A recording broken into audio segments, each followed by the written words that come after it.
Viene alguien y habla mal de mí, ya no quiero ser cristiano. Viene alguien y tengo un problema, ya no quiero seguir. Le he pedido a Dios, yo ya no quiero. ¿Por qué? Porque todavía soy niño. Va a venir sufrimiento, va a venir dolor, va a venir aflicción, va a venir tentación, va a venir problemas. Te van a dejar, te van a abandonar. Va a haber todo un complot porque el infierno se va a levantar contra ti.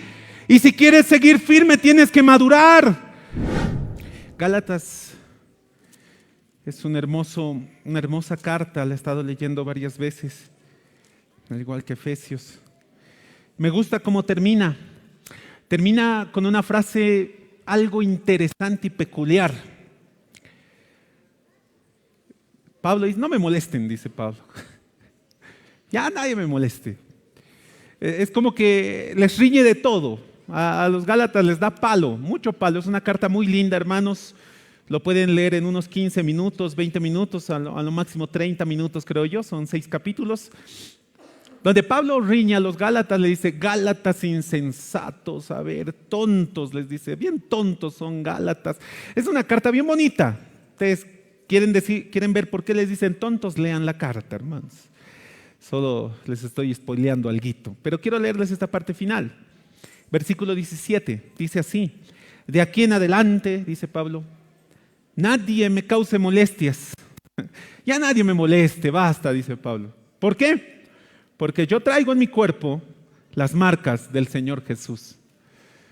Traigo en mi cuerpo las marcas del Señor Jesús. En el contexto en que Pablo enseña esta porción, en el contexto donde él enseña esta palabra, habla de la esclavitud. Cuando tú eras esclavo, perdías todos tus derechos, no tenías derecho a nada, perdías toda autoridad sobre tu vida, tu persona, y en la mayor parte de los casos, el Señor, quien te habría esclavizado, Él tenía todos los derechos sobre ti. Y si Él era demasiado malo, era muy malvado el Señor, tú como esclavo podías escaparte. Y te escapabas y tenías que ir a un templo de cualquier dios. Entonces tú entrabas al templo y podría ser las 2, 3 de la mañana que te has escapado, todo oscuro, corriendo, todo sudando, y tenías que esperar que el sacerdote de ese templo pagano te abra. En cuanto él te abría, él te veía y todo y sudado, cansado, y te preguntaba, ¿te has escapado? Y él dice, sí, me acabo de escapar. Por favor, ponme la marca. Y el sacerdote pagano te decía, ¿de cuál Dios quieres? Y tú escogías. Y agarrabas como se le marca a los toros. De la misma manera, calentaban un fierro caliente y le colocaban una marca en la palma. Hermanos, ahí en la palma. Y el hierro caliente colocaba y quemaba tu palma para que tú ya estés marcado. Pero no solamente ahí. Con el mismo fierro, al esclavo le colocaban otra marca acá en el cuello y le quemaban el cuello para decir que ya no es esclavo, sino es ya esclavo de ese Dios. Es libre con ese Dios. Y agarraban el fierro y le quemaban también la palma, la planta de los pies. Y ellos estaban, ¿qué? Marcados. Marcados por un Dios extranjero, un Dios pagano. Pablo maneja un poco esa idea. Y él decía, yo tengo en mi cuerpo las marcas del Señor Jesús. Amén, hermanos. ¿Y cuáles eran esas marcas? Creo yo firmemente que no solamente Pablo estaba hablando del cuerpo físico. Pablo había sido azotado más de 100 veces, hermanos. Había sido apedreado, ya lo han dado hasta por muerto. Le han hecho tantas cosas a Pablo, pero él mismo decía, yo tengo en mi cuerpo las marcas del Señor Jesús. En Colosenses capítulo 3, después de Gálatas, Efesios, viene Colosenses, Filipenses, Colosenses. Capítulo 3, verso 3 dice, porque habéis muerto y vuestra vida está escondida en Cristo Jesús. Pongan las miras en las cosas de arriba, dice Pablo. Pablo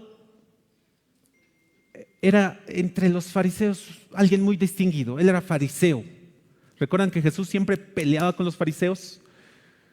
Los fariseos, los escribas siempre querían hacer que Jesús pise el palito. Pablo también era fariseo. Él había sido enseñado en una escuela muy importante, que era Gamaliel, uno de los maestros más importantes en esa época, y él estaba en su escuela. Tal vez Pablo no conocía nada de Jesús, porque durante el tiempo donde Pablo estaba en la escuela, tenían que estar encerrados, era como un internado. Y cuando sale Pablo de ese internado, siendo él romano, siendo judío, siendo fariseo, maestro de la ley, de pronto se encuentra con una falsa doctrina para él. De pronto están hablando de un tal Jesús, un tal que se hacía llamar Cristo, que ha venido a perturbar la ley judía, ha venido a arruinar a la religión judía.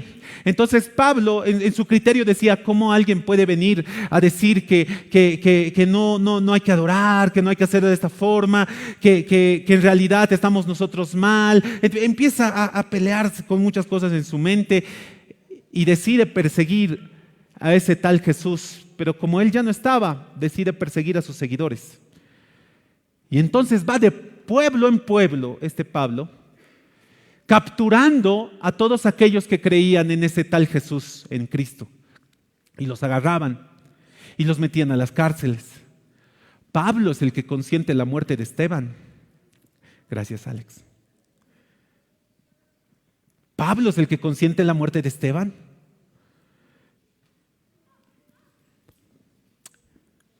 Pero toda la vida de Pablo se va a resumir en el día que él decide ir a Damasco. Toda la vida de Pablo se va a resumir en el día donde él pide cartas para ir a atrapar cristianos y hasta matarlos para ir a Damasco. En el camino, él no sabía que iba a tener el encuentro más grande de su vida. El mismo encuentro que algunos han tenido, el mismo encuentro que algunos han tenido en su infancia, otros en su adolescencia, en su juventud, otros ya cuando han sido adultos y algunos el encuentro que todavía no han tenido, cuando Cristo se le presenta. Él yendo ahí en su caballo, no creo que él haya estado yendo a pie. De pronto ahí con toda su compañía, una luz fuerte se le aparece, le ciega tanto los ojos y una voz se escucha y dice, Pablo, ¿por qué me estás persiguiendo? Pablo, ¿por qué me persigues? Le dice, yo no te persigo, Señor. Le dice, claro que me persigues, yo soy Cristo. Pablo cae del caballo, se queda ciego. La voz la escuchan todos los que estaban ahí acompañando a Pablo. Ese día cambia algo en Pablo. Ese día algo pasa, Pablo ya no puede ver, es llevado por otros, le llevan a una calle llamada derecha y está ahí encerrado esperando que venga alguien a ayudarle, porque dice que espere. Y de pronto Dios le habla a alguien llamado Ananías. Ananías era un cristiano piadoso, un cristiano que ya cree en Jesús y él está en casa y Dios le habla y dice, Ananías, quiero que vayas a la calle llamada derecha y toques la puerta y entres ahí y ahí te va a esperar Pablo y quiero que ores por él porque está ciego y yo le voy a devolver la vista. Imagínense, Ananías, él sabía que Pablo mataba a los cristianos. Él sabía que Pablo era el más desgraciado en todo ese tiempo, que hacía tantas injusticias con los cristianos. Y él decía, ¿cómo yo voy a ir a orar por ese Pablo? ¿Cómo voy a ir, Señor? Ahí me dice varias cosas. Primero, que Dios conoce tu casa, ¿no? El pastor no conoce varias casas, pero Dios sí conoce tu casa. Dios sí sabe dónde vives. Dios sí sabe cuál es tu dirección, hermanos. Dios sí sabe dónde yo vivo. Entonces Dios no solamente sabe mi dirección, también sabe tu necesidad. Dios sabe para qué estás orando tanto. Dios sabe el por qué estás orando tanto. Y Dios sabe cómo te va a responder. Si Él pudiera hablarte con voz audible, Él te diría, tranquilo, tranquila, ten paz, no tengas miedo, no tengas temor, porque yo sé lo que estoy haciendo. Amén, hermanos. Dios sabe lo que está haciendo con tu vida. Dios te conoce y conoce tus necesidades. Antes de que tú le pidas, Dios ya sabe lo que hay en tu corazón. Eso tiene que darte paz. Eso debería darte tranquilidad. Dios me conoce. Amén, hermanos. ¿Cuántos pueden decir amén a eso?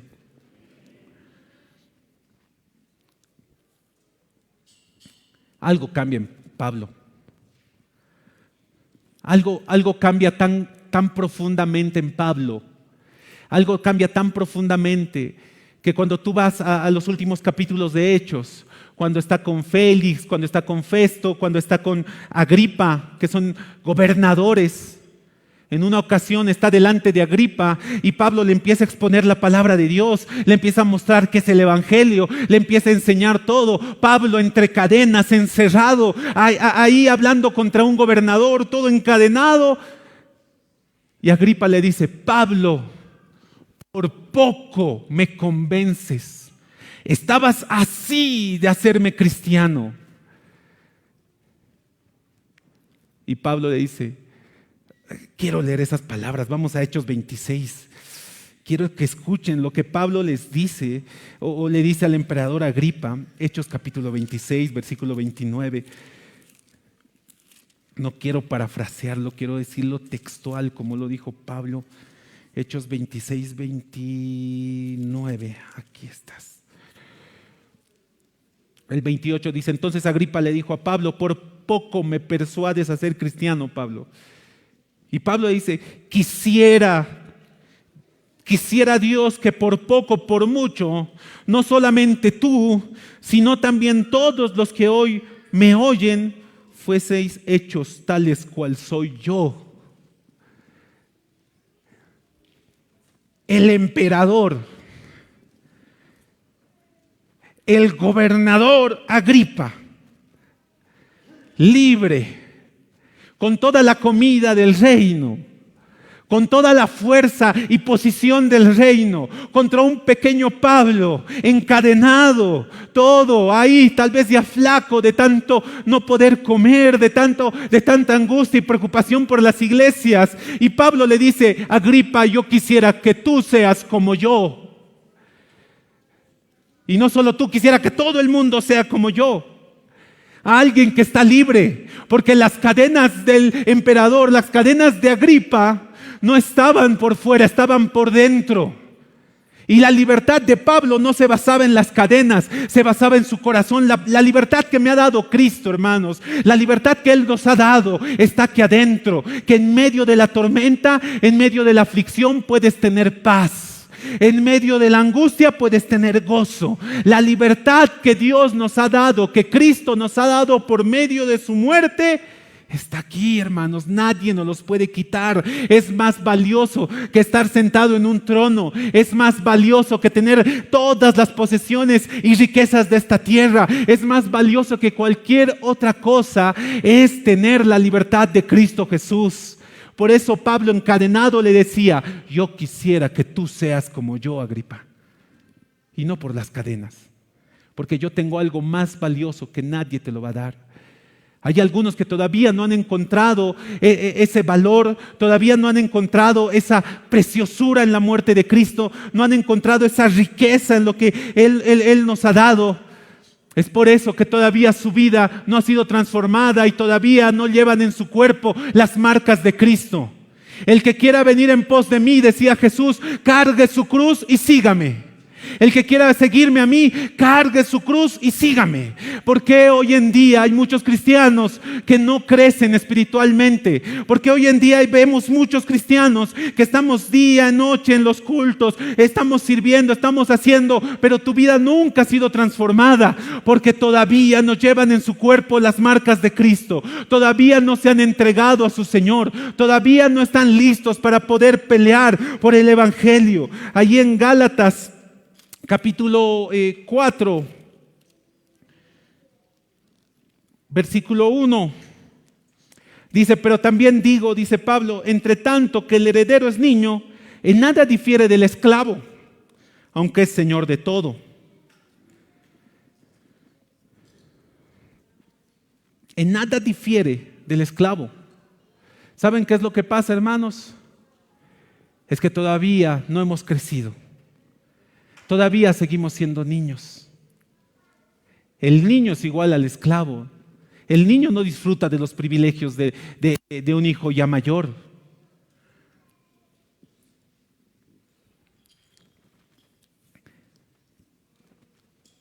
Había un doctor 2 doctorados tenía.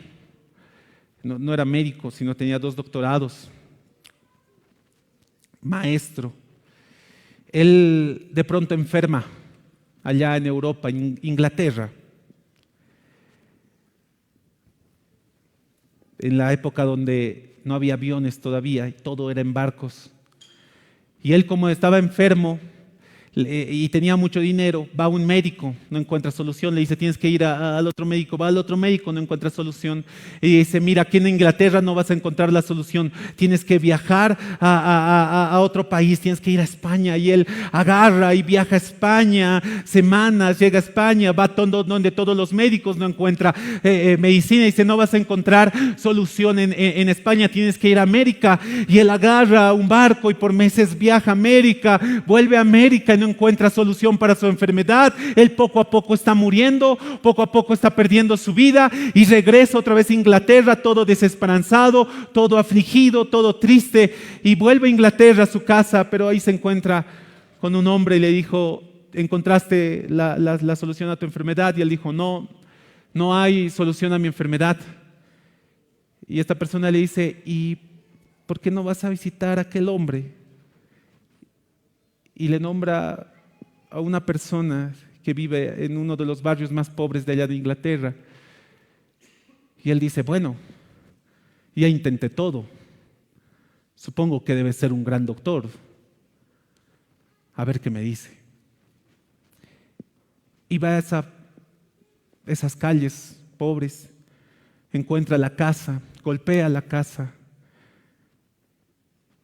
y quien abre la puerta no es una mano delicada de un cirujano, son las manos callosas de un hombre trabajador que trabajaba en las minas de carbón, con toda su ropa un poco sucia, humilde, y le pregunta por su nombre. Dice: ¿quién es usted? Dice: ¿usted es tal persona? Dice: sí, me mandaron aquí, me dijeron que usted me puede sanar.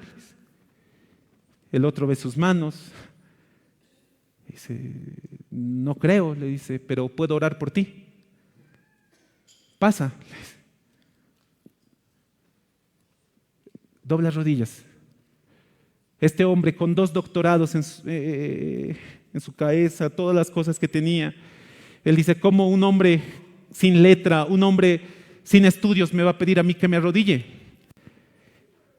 Si mi psicólogo me preguntara ¿por qué te vas a confiar en alguien que te va a orar y te va a sanar? Es imposible, estás loco, me diría. Así que él solamente obedece y dice: ya he hecho todo, ¿a quién voy a ir?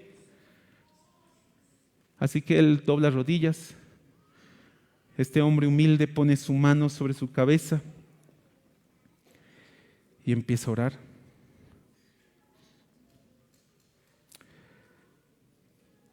De pronto él siente un fuego en su cuerpo, siente algo, las llagas que tenía empiezan a desaparecer, empieza a llorar y dice: mire, hombre, estoy sano, no sé cómo pasó. Y el otro le contesta: yo tampoco sé cómo pasó, pero pasó.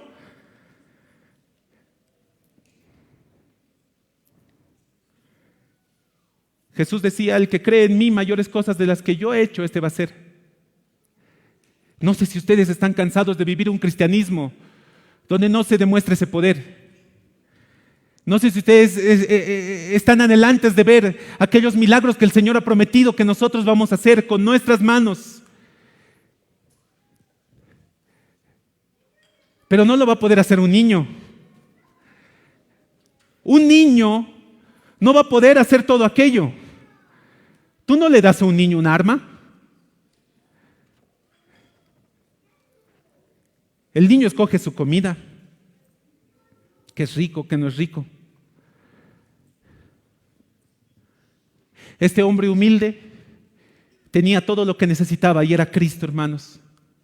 Este hombre humilde tenía las marcas de Cristo en su espíritu, en su alma, y eso se manifestaba en los demás. Todos los demás pueden notar cuando tienes a Cristo y cuando no lo tienes. Todos los demás van a notar si realmente Cristo está en tu alma y cuando no lo tienes. Puedes buscar solución en cualquier otro lado, como este hombre. Puedes viajar aquí, allá y a cualquier otro lado del mundo y nunca vas a encontrar solución para esos problemas que estás buscando. Nunca vas a encontrar solución para ello, porque solo hay una solución y esa se llama Cristo. Solo podemos ir a Cristo. Cristo tiene el poder, Cristo nos puede cambiar la vida. No podemos vivir sin Él. No, hermanos, el infierno está lleno de personas. El infierno está llenísima de gente y todos, hay miles de caminos que te van a llevar al infierno. Y es más, hermanos, si no quieres ir ahí, o si quieres ir ahí, ¿qué tienes que hacer para ir al infierno? Nada, hermanos, absolutamente nada. ¿Qué tienes que hacer para ir al infierno? Nada. No ores, no ayunes, no vayas a la iglesia. Es más, no fumes, no tomes, no robes, no te drogues, no hagas nada malo. Porque el mayor pecado, hermanos, no es la borrachera. El mayor pecado no es el homosexualismo. El mayor pecado, hermanos, es tratar de vivir mi vida como yo quiero. Darle la espalda a Dios y hacer todas las cosas que yo quiero y no hacer las cosas que Dios quiere. Ese es el mayor pecado. El mayor pecado en esta tierra es vivir sin Dios, sin Cristo. Estos por cuanto no han creído en ti y han sido condenados, decía Jesús. ¿Qué es el pecado? Es vivir como tú quieres. Tratar a tu esposa como tú quieres. Educar a tus hijos como tú quieres y no como Dios quiere. ¿Quién te va a enseñar? Tú tienes que ir a la palabra para ser transformado y empezar a tener las marcas de Cristo en tu vida, en tu alma, en tu cuerpo. Las marcas de Cristo en tu trabajo. ¿Cómo es que Cristo quiere que trabajes? ¿Cómo es que Cristo quiere que estudies? ¿Cómo es que Cristo quiere que tú vayas al mercado? ¿Cómo es que Cristo quiere que tú atiendas a las personas? ¿Cómo es que Cristo quiere que yo viva? ¿Cuáles son las marcas de Cristo en mi vida? El mayor pecado en la tierra no es matar a alguien. El mayor pecado es tratar de vivir sin Cristo. Porque en el momento que tú decides vivir sin Cristo, ya estás.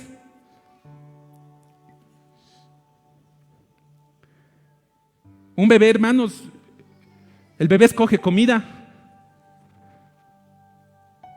El bebé escupe cuando no le gusta algo. Pablo, estoy seguro que gran parte de Hebreos lo ha escrito Pablo, y Pablo ahí dice en el capítulo 6, ustedes son niños. Quisiera darles comida fuerte, quisiera darles cosas fuertes, pero son niños. Y aquí en Gálatas dice, el niño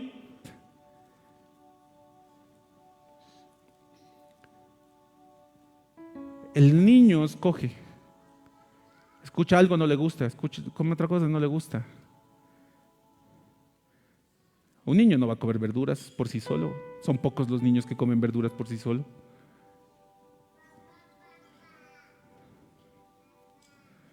Cuando el pastor vino a hacer el estudio del PI, ¿se acuerdan? Para paz de todos ustedes, hermanos, seguimos reuniéndonos, seguimos trabajando con toda la junta para seguir elaborando el PI, con todas las recomendaciones a los hermanos que ustedes están dando. Y se sigue trabajando para ver hacia dónde va a marchar la iglesia, porque no tiene que ser el sueño del pastor, tiene que ser el sueño del Señor.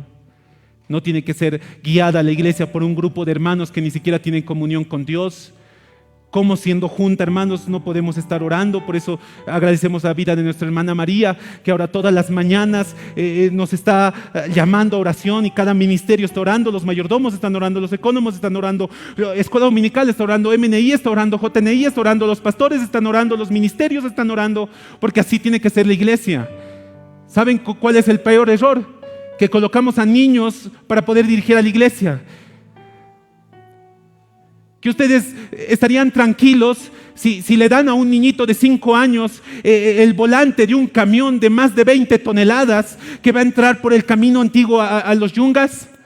¿Ustedes estarían felices sentándose en ese auto, tranquilos? ¿Dormirían en paz sabiendo que un niño de 3, 4, 5 añitos está manejando el auto? Nadie estaría en paz, todos estarían despertados diciendo, ¿qué tal si no va a alcanzar el freno? ¿Qué tal si va a hacer algo mal el niño? Nadie le va a dar a un niño las llaves de un auto a un niño ahí para manejar en Yungas.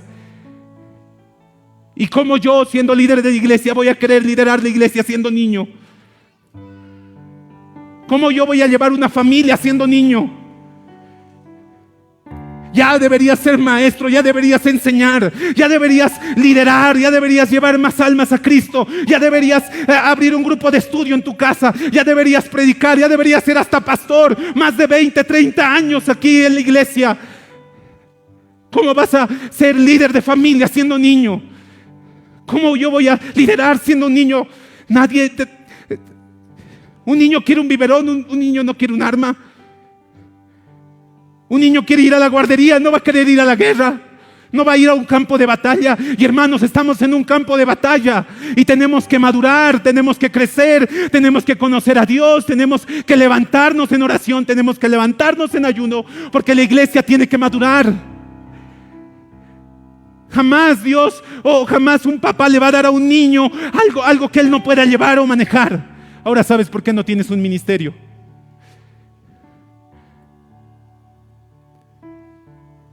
El niño se va a lastimar, el niño escoge, el niño es emocional. Soy niño espiritual. Tú sabes si eres niño espiritual. Te enojas rápido, no perdonas, sigue hay odio en tu corazón. Solamente buscas las cosas bonitas. No, es que a mí me gusta jugar, a mí me gusta comer, a mí me gusta estar así, pero la hora del culto no, la prédica no. El culto son 2 horas y se alargan. Ay. El niño no va a buscar su bienestar.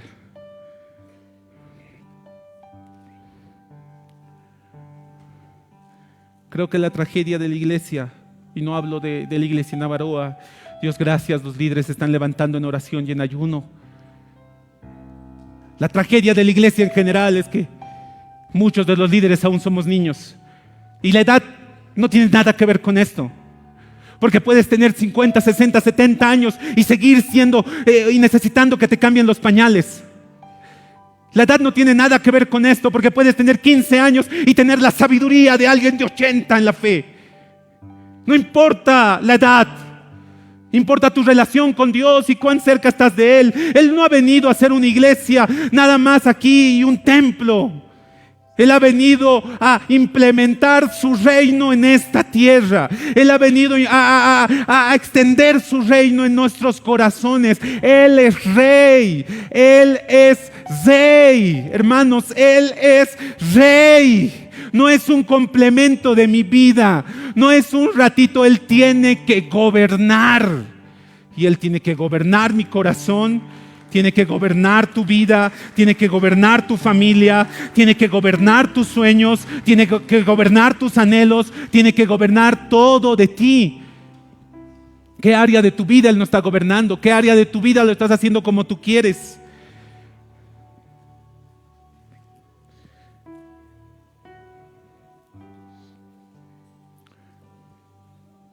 Creo que todo esto, hermanos, tiene que ver con el sacrificio.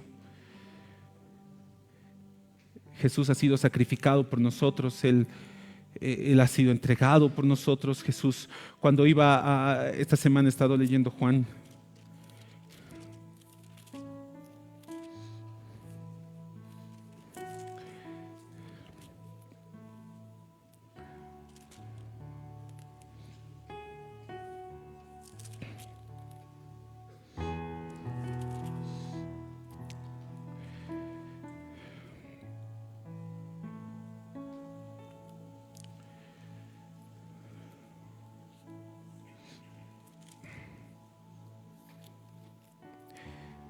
El capítulo 15 de Juan, versículo 20. Desde el versículo 18.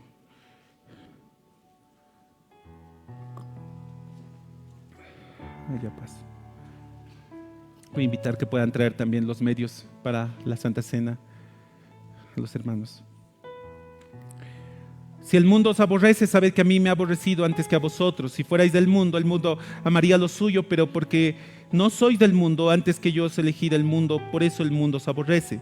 Acordaos de la palabra que yo os he dicho: el siervo no es mayor que su Señor. Si a mí me han perseguido, también a vosotros los van a perseguir. Si han guardado mi palabra, también guardarán la vuestra. Jesús anunciaba algo, y eran los problemas, el sacrificio. ¿Saben por qué somos salvos? Porque Jesús se ha sacrificado. Jesús ha tomado mi lugar en la cruz del Calvario. Él ha muerto por mí. Él ha sufrido por mí, ha sufrido por ti. Por eso eres salvo, por el sacrificio, por el sufrimiento, por el dolor, por la sangre, por los azotes, por la cruz del Calvario.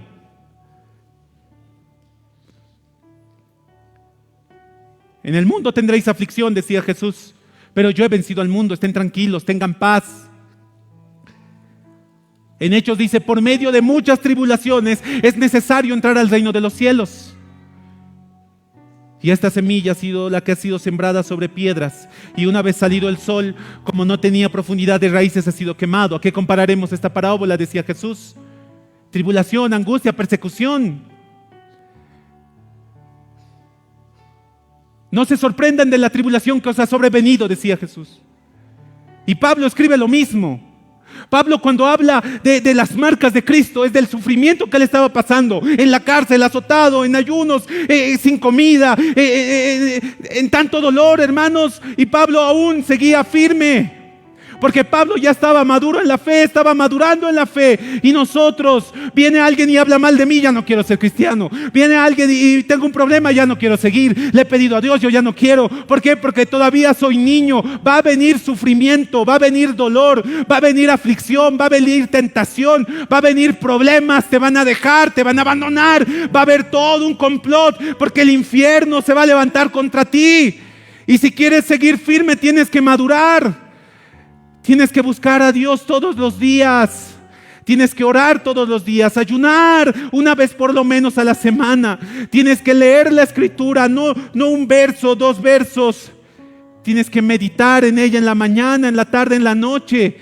Tienes que hacer que la Biblia sea todo lo que tú tienes, todo lo que valoras. Porque Dios es todo lo que tenemos, hermanos. Tenemos que empezar a pelear contra el pecado de la mejor manera. Y tenemos que empezar a abandonar muchas cosas de las que el mundo nos está tomando. Había un hombre que tenía un perrito con su cola larga. Y el otro viene con un perrito de raza, la misma raza, pero este ya no tenía colita y le habían cortado la cola. Y el que tiene el perro con la cola larga le dice, ¿qué? ¿Por qué tu perro no tiene cola? Es que así es parte de la raza y aquí sí hay que hacerlo, hay que cortarle la cola. Y el otro dice, bueno. Después de unas semanas vuelve. Y el perrito no estaba cortada la cola desde la punta, sino casi estaba como a la mitad. Y el dueño del perrito sin cola dice, oye, ¿qué estás haciendo con tu perro? No le tienes que cortar ahí, es más arriba. Y dice, sí, sé que es más arriba. Pero creo que es muy cruel cortarle la cola de golpe, dice.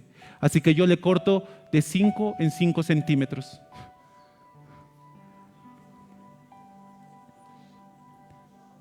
No es cruel cortar con el pecado.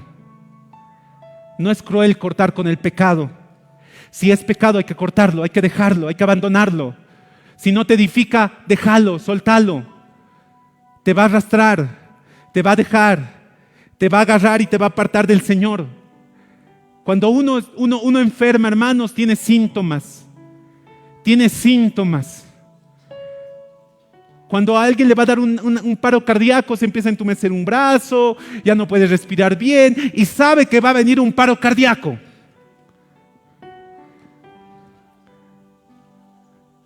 Tristemente hay hermanos que ya están muertos, hermanos.